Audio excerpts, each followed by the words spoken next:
मारे छकन थी बार बार हमारा गल पकड़ के कह चुमा ले हम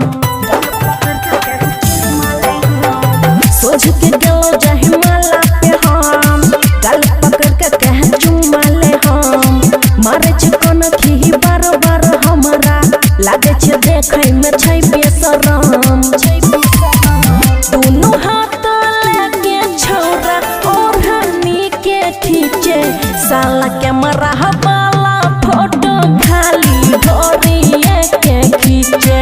साला कैमरा वाला फोटो खाली ढोरिए के खींचे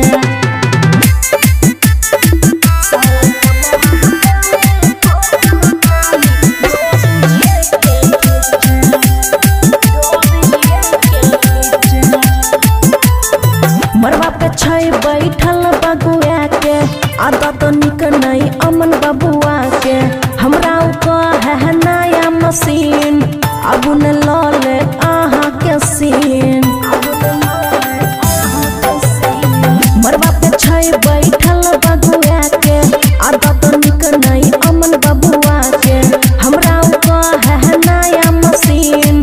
अब न ले आहा के सीन